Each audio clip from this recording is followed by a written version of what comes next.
Put more folks in our waiting room.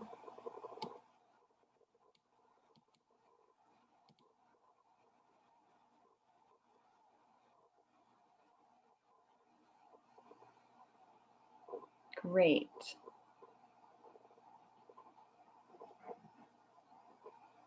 Okay.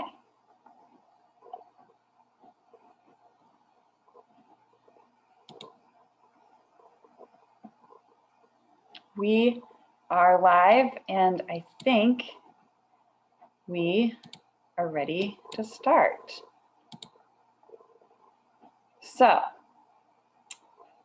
welcome everybody to Perspectives on Strength. This is our culminating live conversation to wrap up FDMAS Global Awareness Week, which is a coordinated international campaign to raise awareness of fibrous dysplasia and McCune-Albright syndrome, or FDMAS, and to build support for public health and research that will improve the lives of FDMAS patients.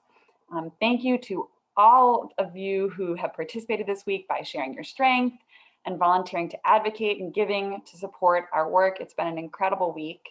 And you can learn, if you're new to us, you can learn more about this week's activities and our organization by visiting our website, www.fdmasalliance.org. Today's presentation is meant to be just an honest and open conversation between two people in our community, Sarah, who has the disease, and Anne, whose young daughter has the disease. While they may share some experiences, we also know that FD and MAS can present themselves completely differently from patient to patient, and they don't share all the same experiences, and they certainly won't share all the same experiences as those watching in our audience. And with that, we want to say that the ideas that we express today are those of the speakers, not those of the Alliance staff, board of directors, or our advisors. And this means that none of it should be considered medical advice. We do have programs that offer that. This is not that program. All that being said, we know that a rare diagnosis like FDMAS can be isolating, and we hope today to combat that feeling of isolation by bringing together two people who live this every day, even as they have slightly different perspectives. My name is Tova Burstein. I'm the Community Engagement Director with the Alliance, and I'll be streaming this, watching for your chats, both for those who are signed into the Zoom, you can use the chat feature, and streaming to Facebook. We hope our feed doesn't cut out at all, and I will be watching chats there as well. And I think I'm just gonna make sure we are all set. We are recording this so that we can share it afterwards. And with that, I think I'll turn it over to our speakers. So Sarah, let's start by introducing you. Will you share a bit about yourself and also a little bit, maybe your diagnosis story, when you were diagnosed and how the disease affects you? Oh, you're muted. I'm mute. Zoom 101.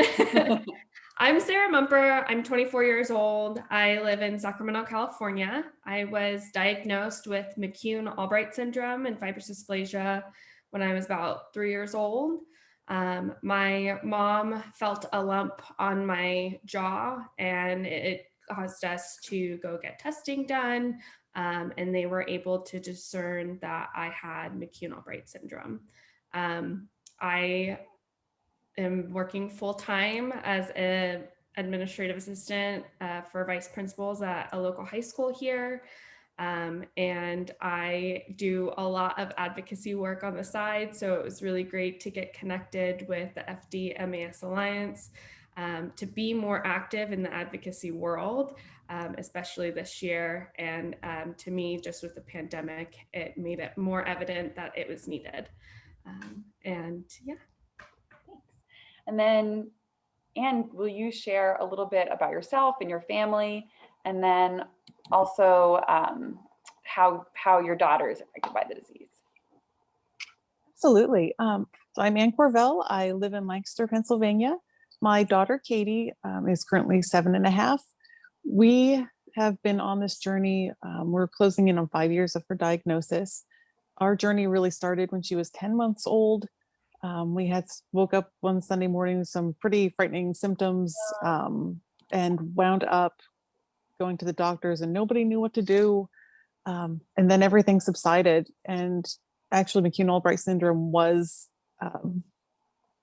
back burner kind of thought of her endocrinologist. But then when everything went away, we thought, okay, that was just something strange. 2 years later, everything came roaring back, and we pushed and did testing. And when she was 3.5, she was diagnosed, and we've been And there she is. on the move. Yeah. You want to say hi? This is Katie. and and we've just been involved with FDMS Alliance all along the way, because that's where we found out a lot of information when we approached the physician saying, look, this is what we think she has. And there was really nowhere else where we could get any information on the disease. We just Googled symptoms, and we wound up, falling into Tova's lap, and she's been putting up with me ever since. Yeah, I think that's a great little introduction into sort of how you both entered this world. And we, planning for this, we had an initial conversation just to set things up. And one of the things that I really wanted to make sure that this conversation did was move beyond the doctor's office and the medical stuff, and talk about what it's like to live in the world with this disease. And one thing you shared was about your recent move. Will you talk a little bit about that? And that, immediately, Sarah, I knew you had similar experiences to share. Absolutely. When the girls were growing up, very small, we lived in a bi-level home. So there were stairs to get in and out on no matter where you were. When she was diagnosed and had her first fracture at 3.5, she was only in a brace. So it was kind of easy. We would just scoop her up and carry her up or down the stairs. It was no big deal. And a year after that, it was actually in February of 2018, my husband and I were sitting downstairs one night, and we were just thinking back and said, what would life look like in this house if her mobility were to suddenly be compromised? And what would that look like here? And lo and behold, a few months later, we were at a park with friends, and she was running through a flat area of grass and one direction fine, came back limping, and I thought, oh no, here we go. And then that summer, she couldn't even stand up, and she was army crawling through the house, and then surgery and a walker. And I remember being in a different part of the house and hearing clang, clang, clang, clang. And I was like, what on earth is that? And she's like, that's just me trying to get into the bathroom with my walker. And I thought, oh my gosh, we had very narrow doorways into our bathrooms, very, very narrow. And I thought, oh, she's going to keep growing, and this equipment is going to keep growing with her, and this is going to be a problem. So we looked into what we could do to make the house livable for her. We did have a bedroom downstairs that could be zero entry through the garage, so no problem with that. But the doorways there again were a problem. Thought, okay, we would have to give up our laundry room to widen the doorways, expand the bathroom. We could put in an elevator to get up to the second floor. Oh, we'd have to move stairs. That could be an issue. And then in the second floor, like, oh, well, we can't expand the doorways without a humongous construction project, because it was a load-bearing wall up and down the hallway where all the doorways were an issue. So I thought, okay, this is a lot more cost prohibitive than we thought. Maybe we need to look into moving. And then trying to find a suitable home that was one floor, something that, had everything that we needed. So we did eventually find a one-story home. So that was, moving is an expensive, stressful process to begin with. And then, trying to find something suitable and then it's just been a blessing for the house that we've found, because, everything is all on one floor, except I'm down in the basement, which is finished. And I remember when we first moved in, we made this the playroom, and Katie said, well, this is going to be a problem when I can't do stairs anymore, Mom. And I was like, okay, well, we'll discuss that when we get there. And we've been 1 year in this house. So 2020 pandemic hits. We had that experience again. and we just moved her toys upstairs. So it was, so we can make this happen. We just have to always be thinking about what are our options when we get point A to point B, and then when all these other things happen, how do we make this still livable for us and for her especially? Yeah. So we've just, everything we've looked at was like, okay, we can't move to this house because this is an issue. We can't move here. So we are here where we are, and it's been wonderful because she gets outside in a bigger yard for exercise. So it's been wonderful for everything that we've been here doing, but it was a big psychological thing for the kids to give up the house And that they you grew up don't in. realize that kind of thing until you're actually faced with like, oh no, Yeah, what are we gonna do? Because right. I grew up in a 2-story house, and my room's upstairs. For a while, my sister and I shared. My brother had his own room. He moved out, so we each got our own room. I was going up and downstairs. It was fine. But for especially a period of time when I was, in my younger years, I was having episodes where I would have a lot of pain. Going upstairs was a lot of work.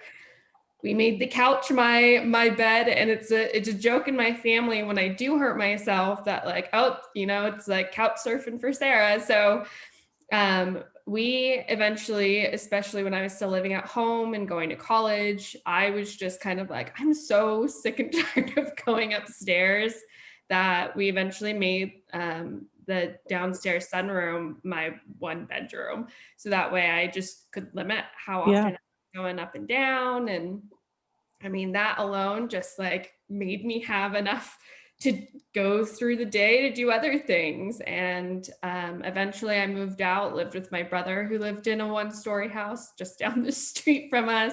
And I moved in with my boyfriend and his family. And one of the things that I kept in mind was, is it still 1 story? And now I'm living with my sister. She's in a 1-story house. And it's funny with hearing all the banging and clanking because of the mobility devices, because I'll hit a door with my walker and I hear my sister in the other room.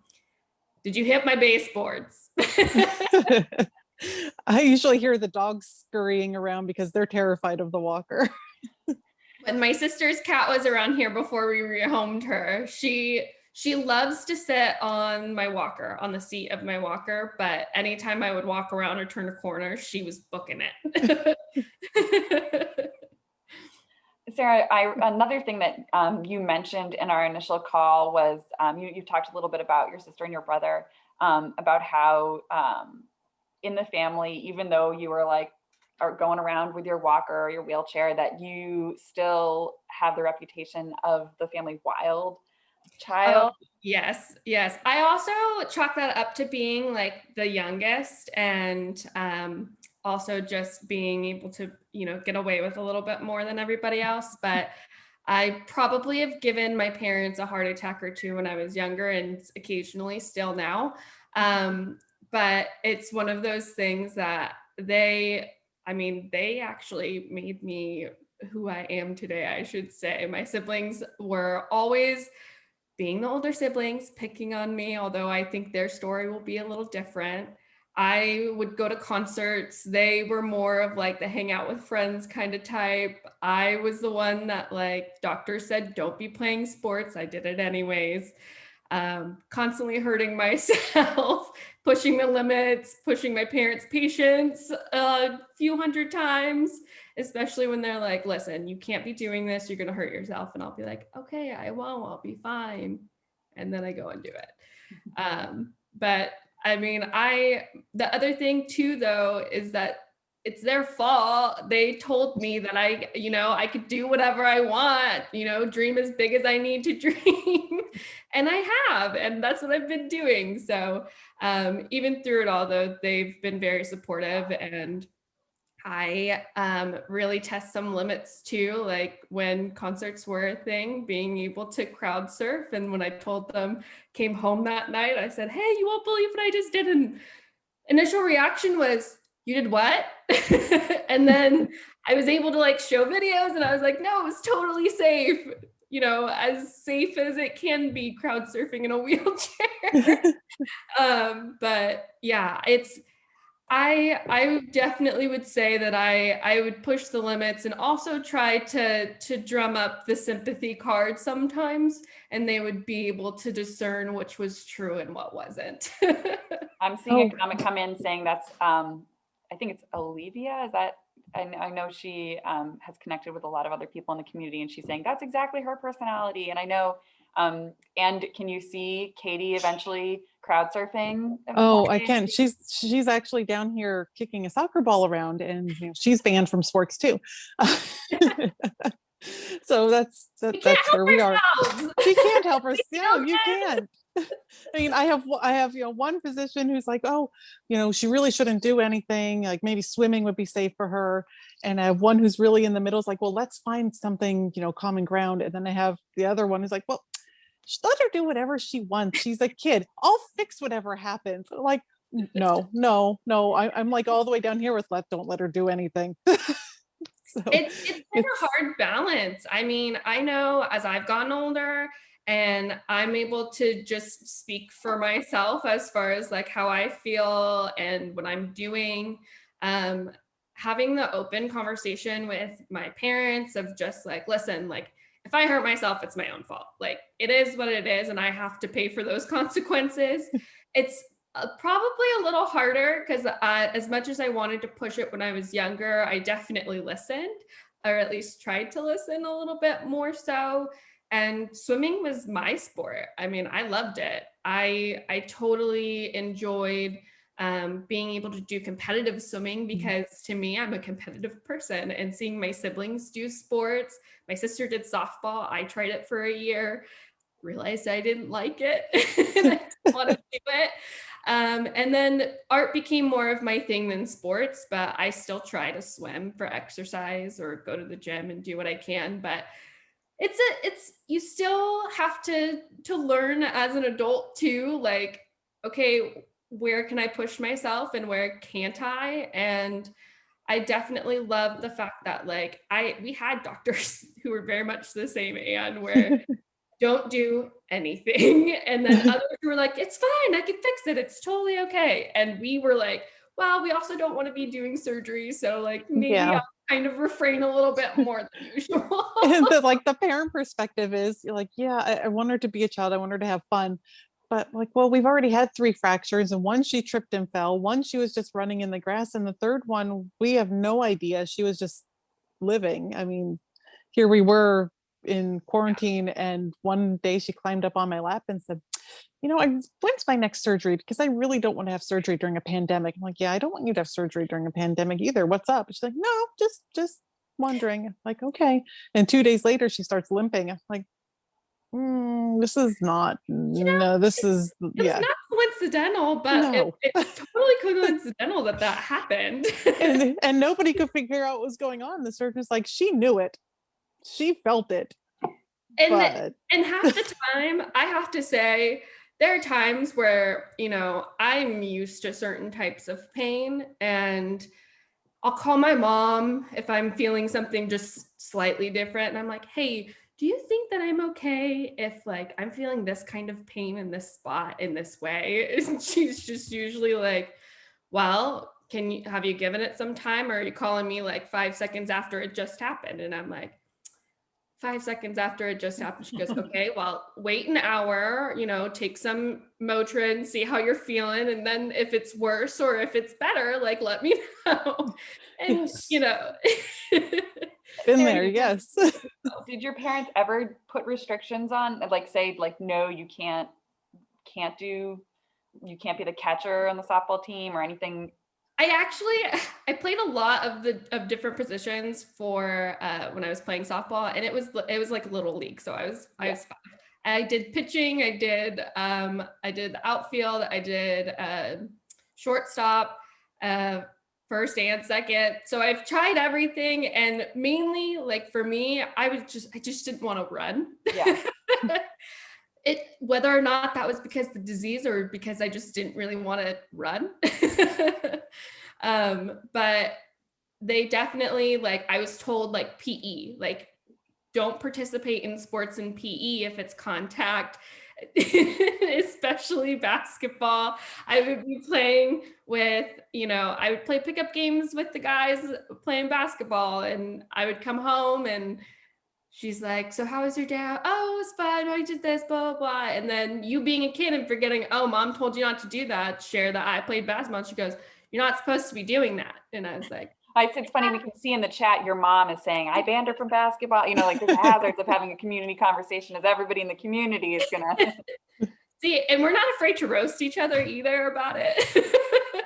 I think it's because I'm seeing lots of chats on Facebook, people being like, well, how, where do I draw the line? How much do I let them be a kid and, be normal, live a normal life? Because, sometimes you just want to not be attached to the diagnosis. And it's then true. We've lived that with the surgeon saying, look, when she was 3 and she was diagnosed and we met with him the first time, he said, no, we don't do anything to slow it down. This is not a proactive disease. This is a reactive disease. So if she's a kid and something happens, we deal with it then.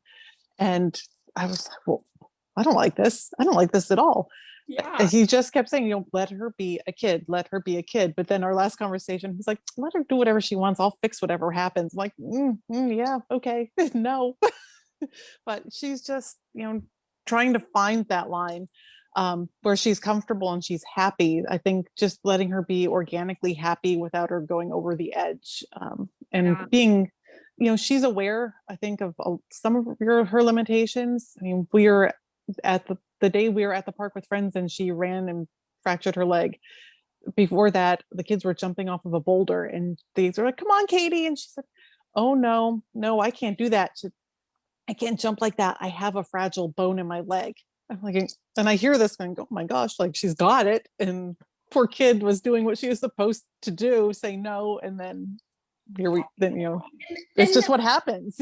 And we, like I said, like most of the time we know our limitations and it's just always hard to communicate. Like, again, where is that line? I think the thing that resonates with me a lot and what I tell parents when they reach out to me on like my social media, things like that, and they're like, how did your parents do it? And they really took in consideration like quality of life. Like, is this going to like, how bad is this going to affect you if the consequences, but also allowing part of that decision be my decision. Because again, it's like, it's up to me on how I'm feeling. And we really did try to just keep very open communication of where I was at, how I was feeling.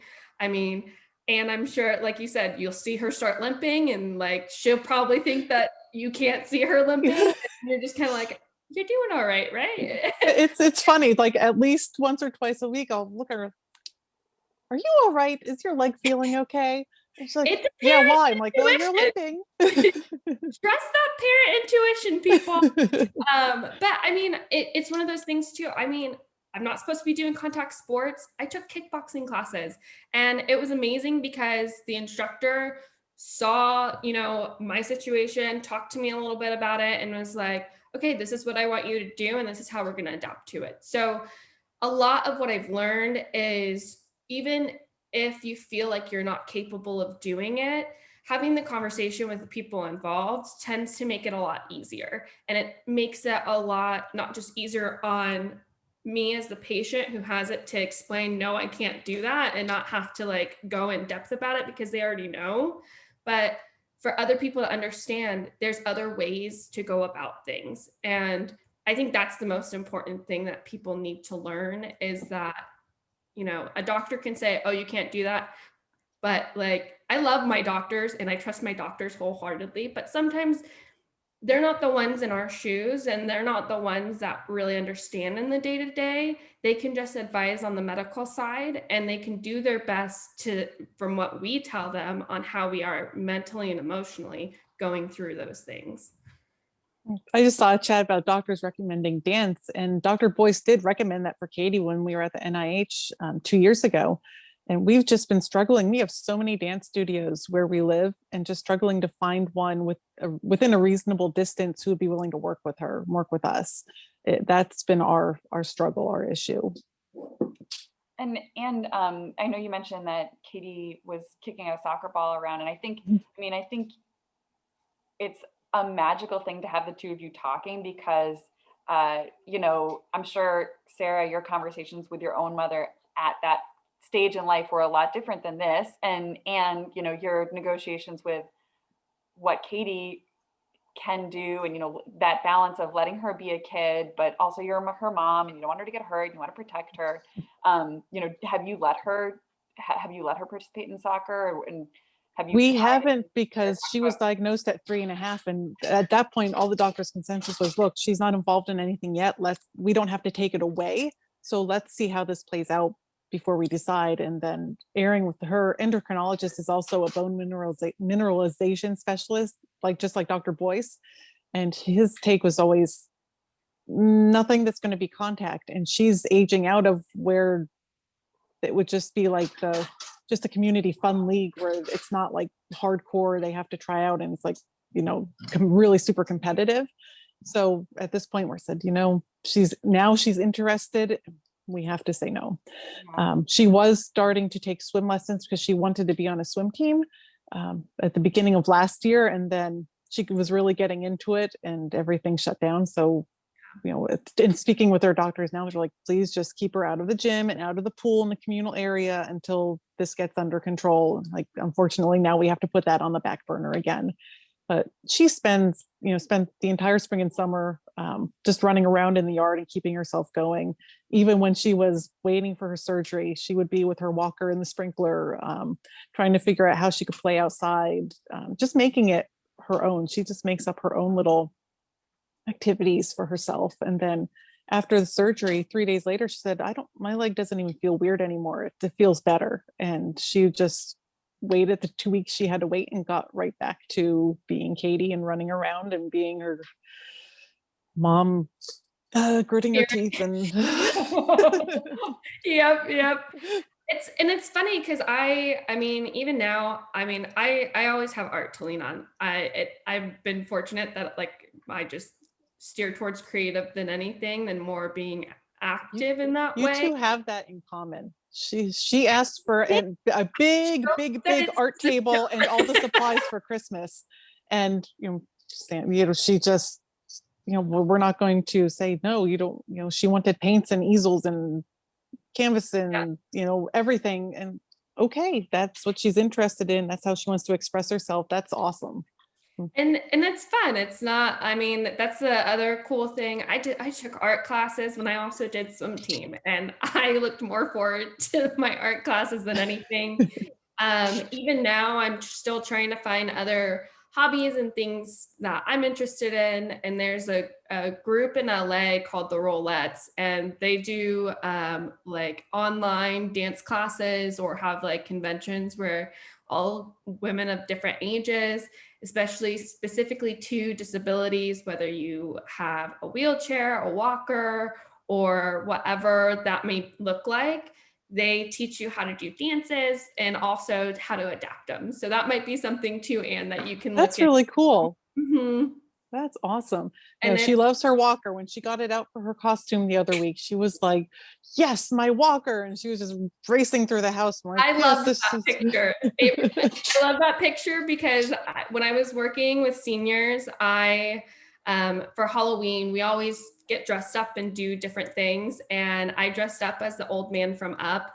Because oh my gosh. Senior living community, and my residents loved it. So I had the little bow tie. I had one of my grandpa's old sweaters. I had the glasses. I, pulled my hair back, and I had a bunch of balloons tied to the back of my wheelchair. And I just rolled around all day like that. But that's perfect. You get to play it up a little bit more. Yeah, and with it than that's right. And when she said, we're going to dress up as 100-year-old people on the 100th day of school, I was like, okay. She said, and I know I'm the only one with a walker. Like, oh well, then okay. Yep. Yeah. And that was the cool thing. When I was 5, I fractured my knee and had to use a walker, and I was terrified of having to just be around friends and stuff like that and have to use it.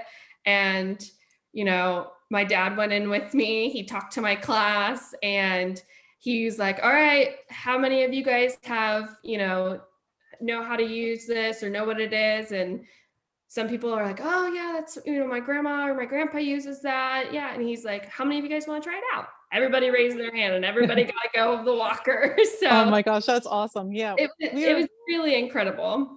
And it's nice when you start out young, because Katie was 3 and she had just started at the 3-year pre-K at the school she's at now.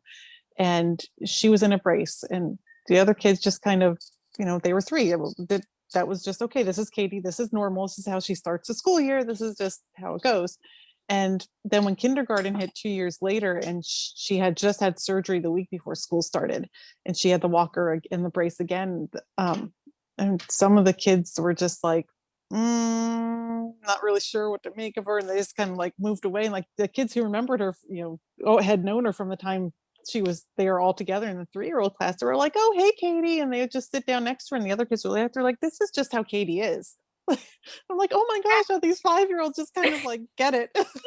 Well, actually, that was one of the questions that came in, what, do you do a lot of like intervention talking with teachers or activity coordinators, or, I typically, I do, and I have a lot of paperwork, just letters from doctors, and I always get, our kids go to a small Catholic school, so it's a lot more, personal. So she has one teacher, and then, the extra, her special activities. But, the principal and the teacher's aides, this year we have a new principal. So it's just a lot of educating them, because she started kindergarten.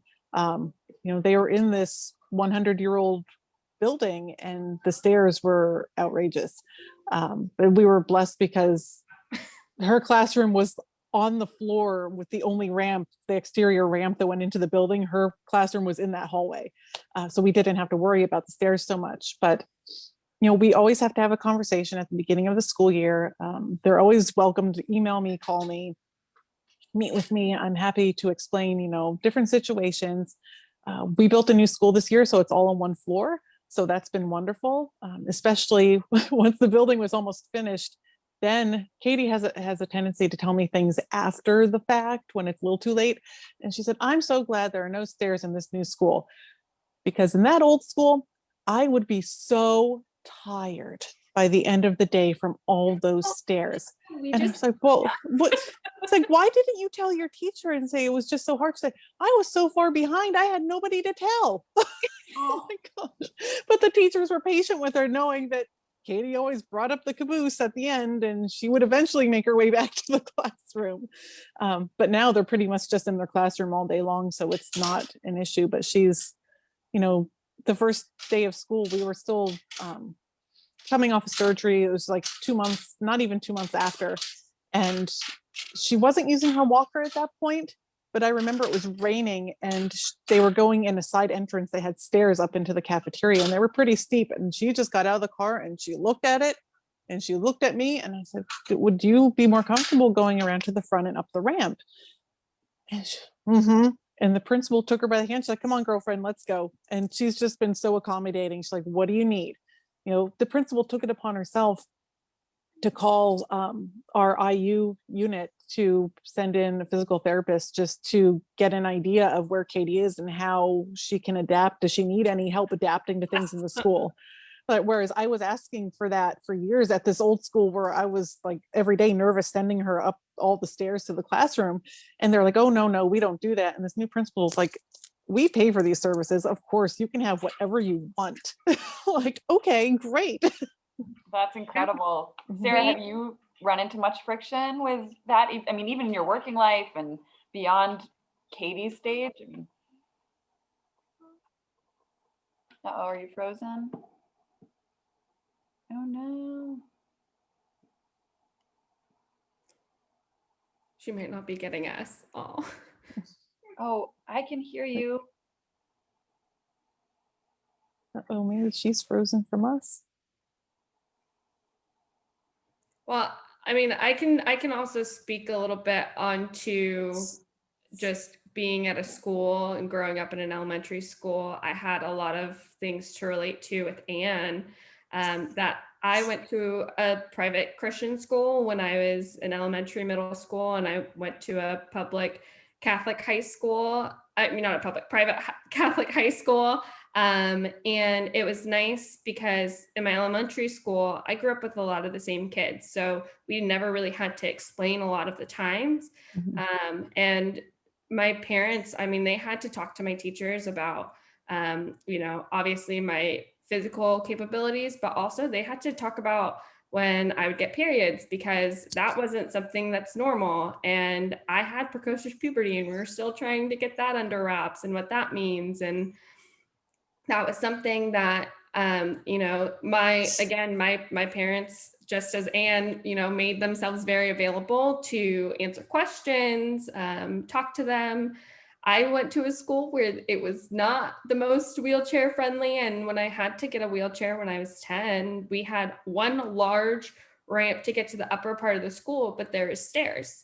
And eventually what they were able to do was they actually created a ramp for me to be able to go from the lower half to the upper playground, especially when, once you hit 4th, 5th grade, you get to play with the older kids and stuff like that. But we also used the gym and getting up there, and instead of having to go all the way around to the front of the school.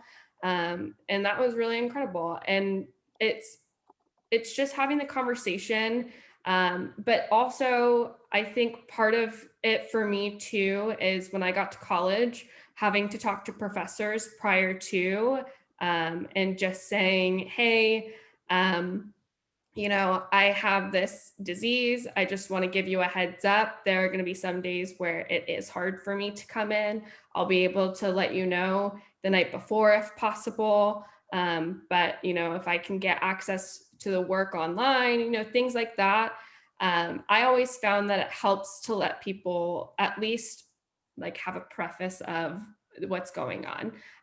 So that way, when it comes up, it doesn't sound like an excuse. Like, I'm not playing the pity card, so Yeah, this is my life. Like, hey, this is me. Nice to meet you. It's really heavy, TMI, but it is what it is. And a lot of times I found it's easy to address it because most of the time people will obviously notice it with me because I have the birthmarks very evident on my face, or my wheelchair that I use. So we don't have that because Katie, unless she's in a stage where she needs her walker, her brace, I mean, her only cafe au lait spot is right there. That's it. This tiny, you probably can't even see it, but it's right, that's it. And everybody, at churches are like, well, she's on the prayer list, or they're like, well, they said she was having surgery. She looks fine. I'm like, well, of course she looks fine. Everything she has is internal except for that little spot on her wrist. And they're like, well, that doesn't look like anything. I'm like, well, thank you for, Dr. Nobody. But people forget there's a lot, especially in the chronic illness community, there's a lot of diseases and things that aren't easily recognized. They're not outward. Yeah. No. And what people forget is that this disease does not look the same for everybody.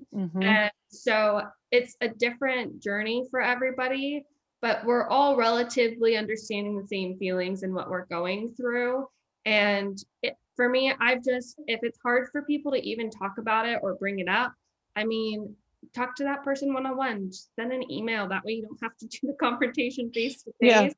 It does make it easier, but it's better to be addressed, just because if you do have needs later down the line, especially when it comes to like having a job and working, I found just being open and honest with my employer about my situation has made it easier. And they built a little barn door for my cubicle when the pandemic hit, because I was concerned about my safety, but I also wanted to show up to work and be able to be in the office with everybody. And they did that. And that's incredible, because I've worked at several places and they weren't as accommodating as that. So, for me, that also tells me the people that I work with and the people that I surround myself with are, the people that I want to be around. And absolutely. It makes all the difference. It does. It really, truly does. And right. Yes. Your school's good, right? Yep. Katie agrees. Her school is good. And and we, have always just had that, like I said, conversations, letters from the doctors, and they're always been gracious enough to outline and say, look, this is where she is now. Like, she's great. We have no needs, we have no requests. But at any time, this could be an issue. This could be a concern. Down the road, this is what we're thinking.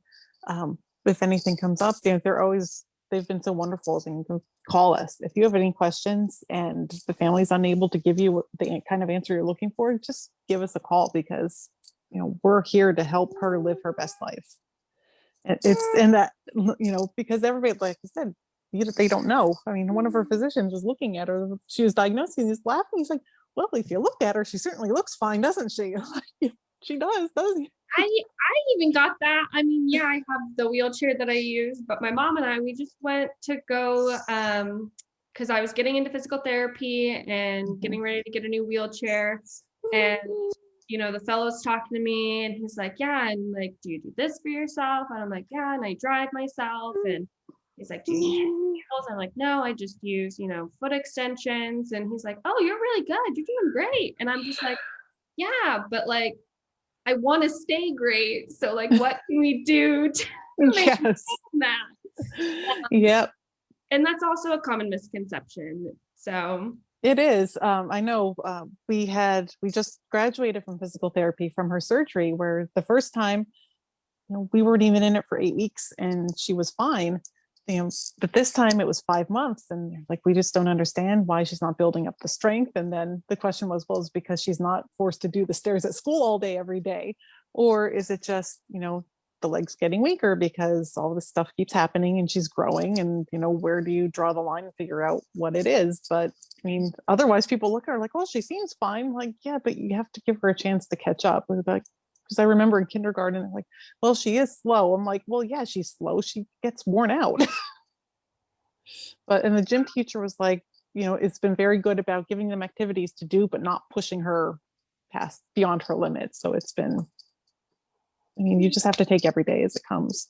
Am I back in? I know I froze for you guys. Yes, you are. Great. Okay. And I know I've been able to hear you the whole time, and I've heard you sharing some wonderful things and actually touching on one of the questions we got was about resources. And I think the person asking the question didn't specify what kind of resources. And I think you have mentioned the rolettes, and you've mentioned physical therapy, you've mentioned bringing letters in, and finding your people in school or work who will advocate alongside you. And I think all of these are examples of resources. Are there other resources that either as a parent or as someone with this disease that you think are crucial and people should seek out?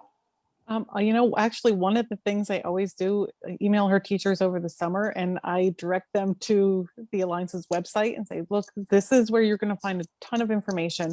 I'm going to provide you with all of this, but if you have any questions, this is where you can reach out and really get, into some more details. And I think that's what we did in the very beginning. I think I emailed you, it felt like constantly going, well, what do we do? There's nobody else around. Like, where do we, how do we do this? How do we do that? And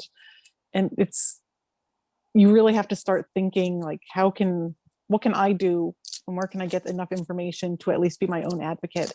And that just kind of led into advocating for Katie at school and church and everywhere else where we're involved, but also then taking that step to get involved with the Alliance and really, get to meet people. And I've been doing political advocacy. I've been doing, everything I can do just to get this out and more known, because this is going to be Katie's life. I don't want her, and everybody else living that's still being an unknown, and nobody knows what to say or do. So the resource really with the Alliance had been really my rock, is finding the information that I could provide to people, and then reaching out and speaking with the physicians, because even working with them, they had no idea. Even when it was FDF, we were like, I would say, well, here's a website. Like, are you familiar with this group? No. I said, well, I'm really involved in this, and you can really direct families to this and get them, a lot of good connections and information that they need. Because I remember asking one of her physicians, I said, how many patients do you have with this diagnosis with FDMAS? And I said, not even just with you, but within the department. And I'm like, oh, Okay. And that's how it is more often than not. A lot of Mhm. people only, I mean, some don't even have doctors who have experience with it, Yeah. and they're transitioning from Mm, pediatrics into mm, being an adult and trying to mm. find that. We went through, I mean, I'm very fortunate and very lucky because where I am in Sacramento, we have a lot of physicians through UC Davis who have either had some type of experience or knowledge of it, and maybe not necessarily the experience, but they know what it is. And my mom and I were very much every appointment that we go into, we start talking to them and like, this is what it is, this is how it affects me. I had to get a new endocrinologist, and the endocrinologist came in, had a list of things that you need to typically look for. And we were looking at each other, we're like, oh my God, this is amazing. He's phenomenal. And he was like, have you gotten this done? Do you get this testing done regularly? And I was just like, Wow. oh my gosh, it's so rare that they want to be involved. And I think it's so important, if you don't have a doctor that does advocate for you, to advocate for yourself and to educate Yep. your doctor on it, Yep. especially if you feel like they're a professional in their Small field. plug for our the treatment guidelines that the International Consortium published that are on our website. Please bring this to Yes. your Yeah. Yes. See, And when Katie was, yeah. I refer people constantly. I have parents especially reaching out to me who are like, how did you get your treatment? And I said, and I always tell them it's going to be different from what I did to what you need to do. And I refer them every time to the FDMAS Alliance and that page where it's literally the 101. It spells it out for Here's you. here's the checklist, here's questions to ask. It's so incredibly helpful, and it's a great Mhm. resource. I even created my own website. It's just sarahmumper.com, and I'm really trying to put a lot of the foundations and nonprofits that can be helpful, because I, at a very early age, my family, we got involved with the Magic Foundation, and they're a known support group with growth hormone issues, whether it's deficiency or too much of it in our case. And they have an MASFD group, and it's great to get connected with a lot of other people who have the same disease, connect with parents. My parents used the other parents as a resource when I was growing up, and why we decided not to go the surgical route and instead do the preventative measure of getting the wheelchair and sticking to using the wheelchair.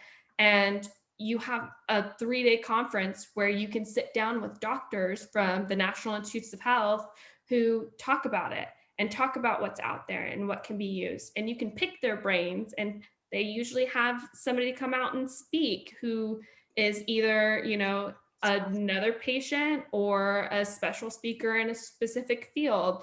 So there's so many good things. Can you also talk about, you know, building resiliency, maybe what your parents did to help you build resiliency? And mental health, that idea of building resiliency, I think, is sort of like the overarching hope, but resources for mental health, either you or Anne, do you have recommendations? Katie is such a positive kid. When we were at the NIH, when she was joined the natural history study, I mean, she had all those evaluations, and the psychiatrists and psychologists, and thinking, well, she's certainly well-rounded, isn't she? I said, she is. Did she ever get down about it? No, she doesn't, because for her, from the time she's little, this is her life. It's not like she was 10 or 12 and then everything suddenly came to a crashing halt. She just, her sister will say, well, aren't you afraid? No. She's like, well, when you have surgery, aren't you afraid? She's like, Lily, no, I'm asleep when they're doing the surgery. I get to take a nap, and I love sleeping. And when I wake up, I get popsicles and chocolate chip pancakes.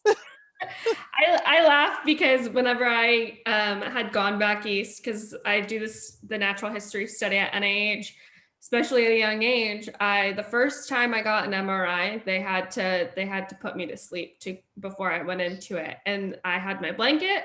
They put me to sleep, and then the next time we went and I had to do it, they're like, okay, do you want us to put you to sleep, or do you think you could stay still? And I was like, I got my blanket, I'm okay. And I laid down, and it's become my nap time which is really hard because if you've ever It's been into an true. MRI, it's so loud. Oh my gosh.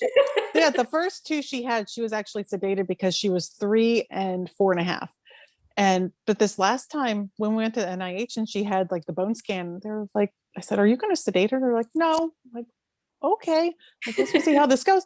And she just kind of hung out and she fell asleep. And I mean, the machine malfunctioned, so it was going back and forth and up and down. And she was like, "I want to do that again. That was a fun ride." I'm like, "Oh my gosh, okay, yeah." And And now, like technology, they put music on, so you can put oh, music requests oh, in. she loved it. She had my phone like right next to her, and she's like, "Look, my phone got a bone scan too." I'm like, "Oh my word, okay." But when she went the summer for a CT, they were like, "Is she gonna be okay?" I'm like, "Yeah, she's got this." I didn't even get in the room. She had wheeled herself in her walker across the room, climbed up into the CT, and she laid down. And they're like, "Okay, well, we're planning on like an hour and a half just till we can get her to cooperate." 15 minutes later, they were like, "All right, that was probably the best one we've ever had." This is what she does. And she's like, "Well, that was boring. It was only one ride." Sarah, Yeah. do you have more to add about building resiliency? I do. Just because I mean, I know as a kid, I can remember I was very similar to Katie. I was very positive, and a lot of it was because of my family and how they handled the situation. Being fortunate to grow up with the same kids I went to school with and not having to Mhm. constantly have a new environment. Um, I did have a hard time when I was going through to high school and what that looked like, because the only person I really knew going into the school was my sister. And I kind of got to know a lot of the other sisters of, her sports friends and stuff like that. But you start, at least I think it's just more of like, as you get older, you become more aware of the differences that are out there and that people have more of opinions of.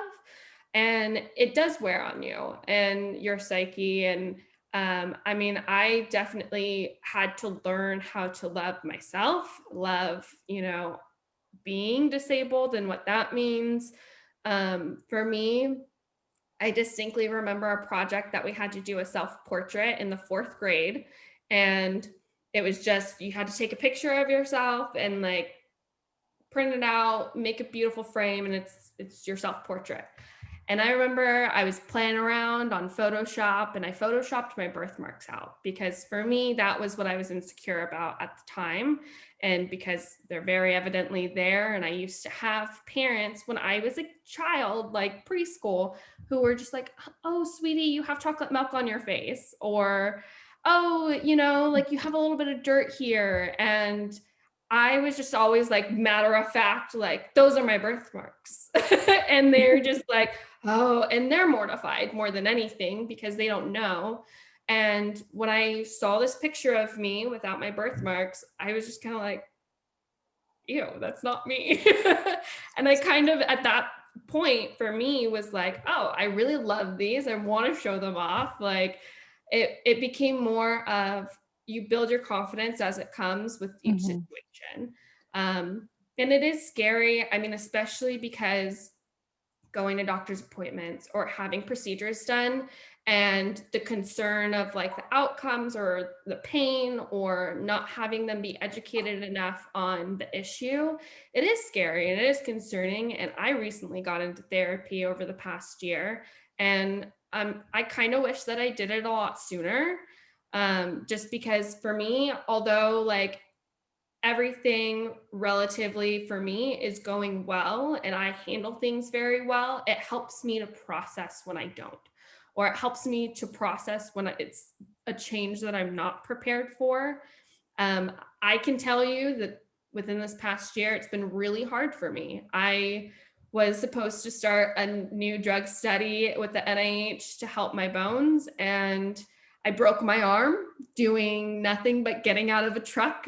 I just happened to be in Alaska, which actually was like, I texted or I ended up calling my mom and I was like, "Hey, I broke my arm." And she's like, "You're in like this small town of Alaska that you can only get to by flying. Do they have a clinic that's open?" And I said, "No, they're only open Monday through Fridays." And it's a nurse practitioner that's there.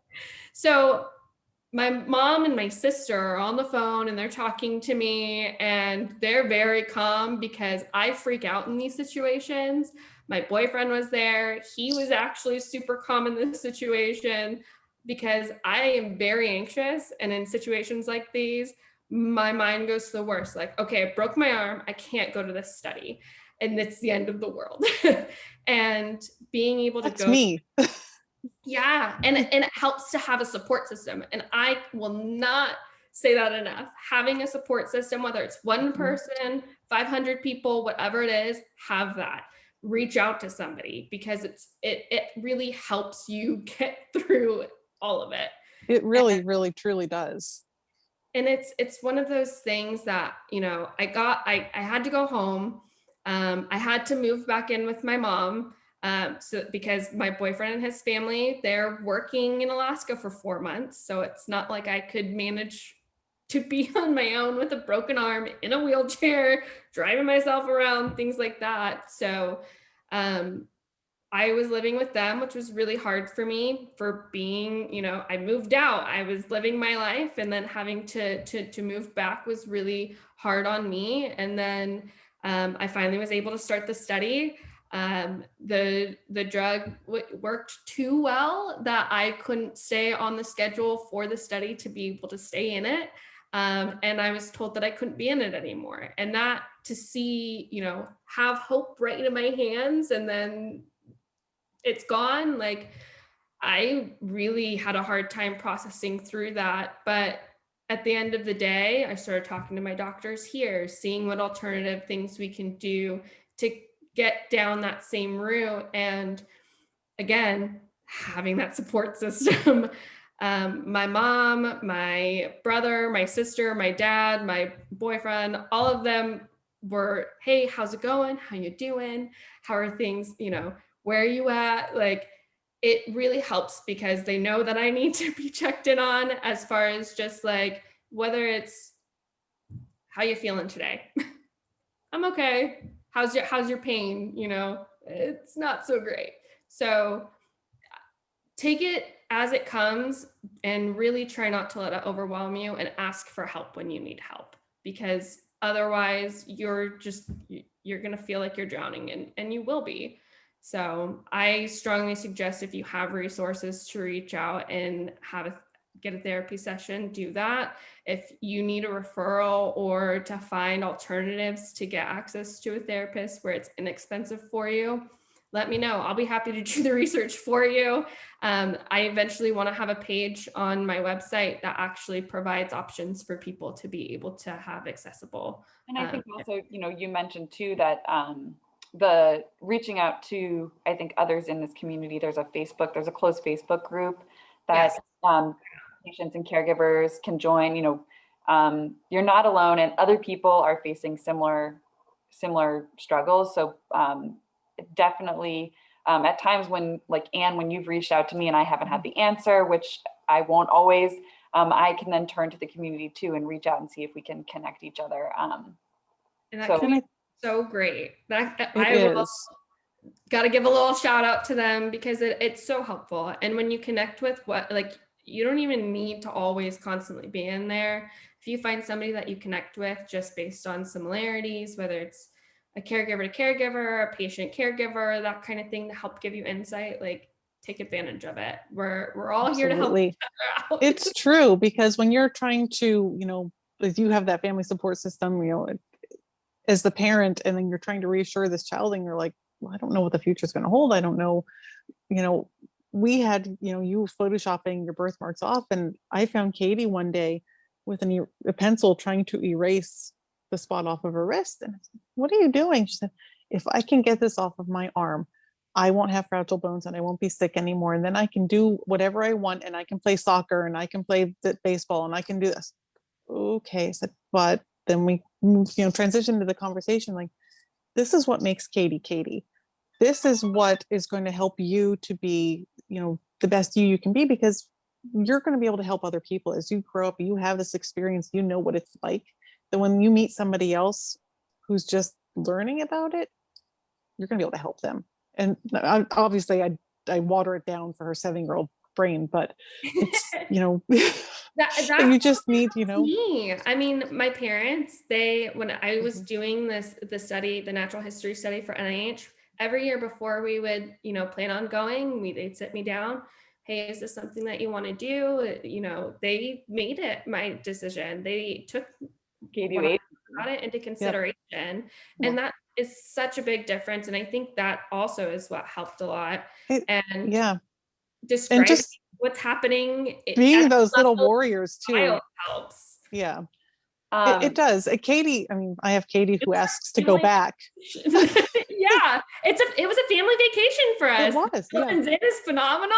And Great like DNA, right? it was like the two of us in a hospital room and then like running, like I felt like we were just like running like laps and miles back and forth, like You all day basically through that were running building. the pediatrics ward. Like that Yes. is what it is. And it was just like, it felt like a full-time job. It's like the schedule. I'm like, I don't do this much at work in a single day.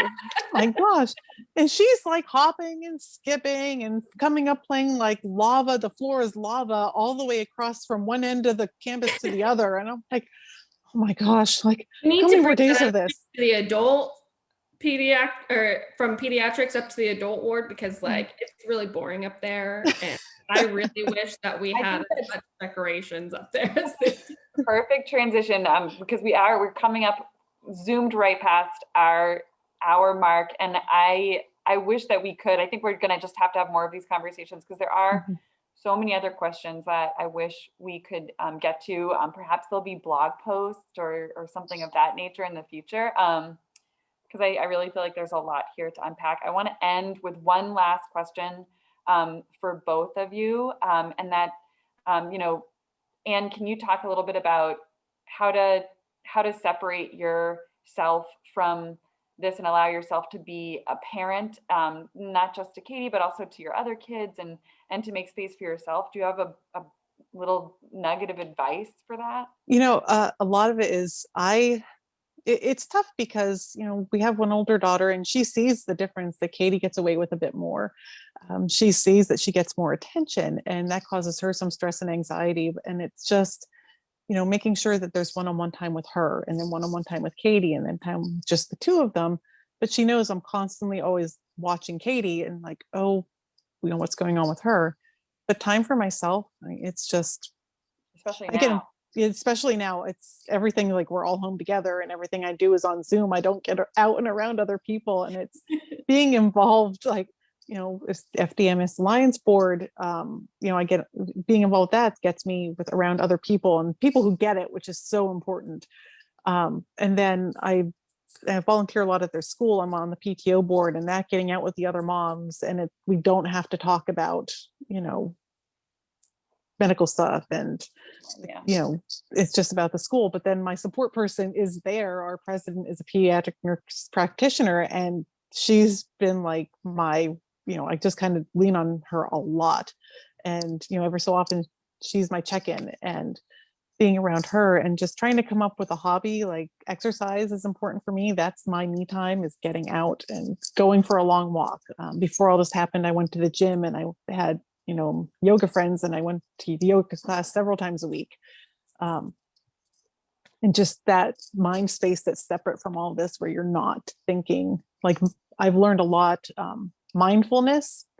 And probably 2 years ago, the first time someone told me I should try mindfulness, I was like, oh, please, I don't need that. And it's just become such a big part of my life in the past several months. It's like, okay, yes. And I'm like, oh, and it ties into like yoga, which is what I was doing. And that was like my separation and just release and letting it all go. But I can't wait to get back around other people. That's my thing. Be around other people. Everybody, regardless of your diagnosis, your role in the Yes. community. And then Sarah, I mean, you've been a huge inspiration to so many in this community, and we're grateful to you for putting yourself out there like that. The question I want to leave you with though is really for the parents. I mean, there's a lot of distance between 7, where Katie is, and 24, where you are, and in between that, there's a lot of blood, sweat, and tears It's true. That's that space in between is what terrifies me because I don't know what's coming So- down the pike. We probably spend a whole nother hour on that, but what's your, your nugget of advice for folks looking down that and, looking down that, next little stretch? Patience for each other. Katie for you, Anne, and Anne, you for Katie. That's honestly the first thing that comes to mind, because I know that there's a lot of things, especially as just being a teenager, doing teenager things. I didn't want to talk to my parents about what was happening. I didn't want to have that close relationship. I wanted to be my own person and be very distinct that I was independent. And my stubbornness was also my downfall some of the times. It I think was helpful because I had older siblings. My parents really did try to treat me just as equally as them, and me knowing that, like, I probably would have said, if you asked me at 15, what are your parents like? And I'd say they're helicopter parents, even though they really weren't. Because it's just that extra, longing look from afar from mom, or, the watchful eye of dad when I go to do something. So It becomes a reflex. They can't help it. and I just patience, because I know that just I had the biggest attitude and I had the biggest just hate the world mentality at one point, and I could do everything on my own. I don't need anybody and nobody needs me. But just constantly checking in and just making sure that that at the very end of the day, you love each other and that the love is there. Because it's different for everybody. I mean, you could go through the teenage years as a breeze, others, and you have to remember that's also, they're still growing. They're still, I mean, adolescence with this disease is really hard, because the bones are growing, things are constantly changing, but then it kind of settles in, and that's when it really hits that, high school period, and I mean, into college and being confident in dating. And that's a topic, a heavy topic for another time. Our at least long conversation. Yeah, but just being patient and learning about yourself as a parent, and even Katie learning about herself as a kid. She's still trying to figure out who she is. I'm 24 and I'm still trying to figure it out. So I think we can I'm all 40 and I'm still trying to get a handle on it. Yeah, so just keep that in mind, I think, is the biggest thing. And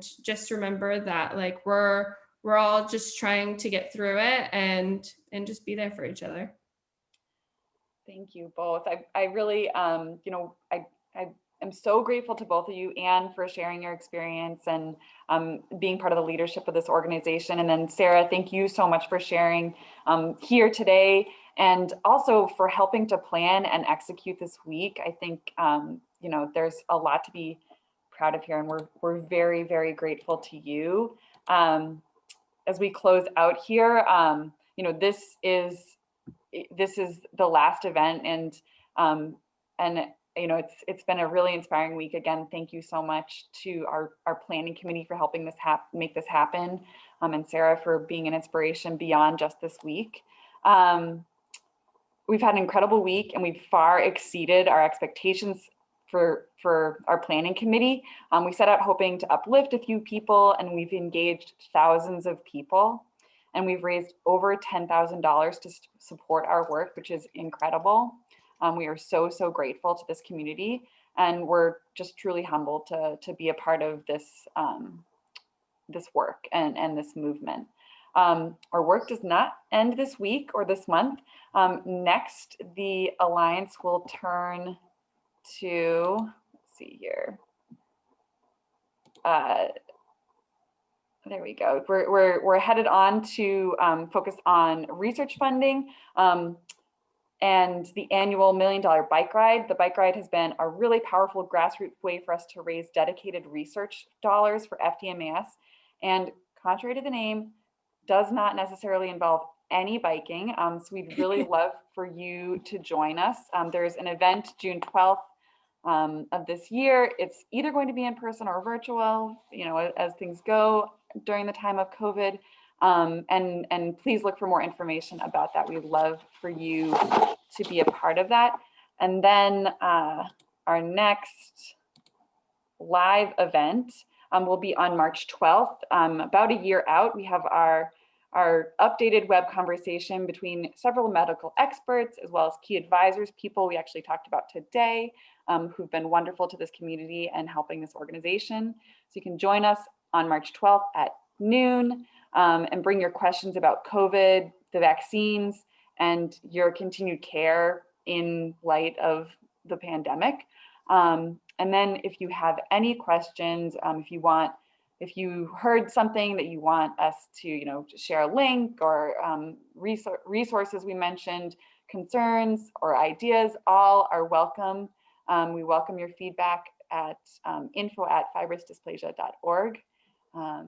And we're so grateful to have been a part of this wonderful week. So thank you so much, and we hope you'll join us again. Thanks, everybody.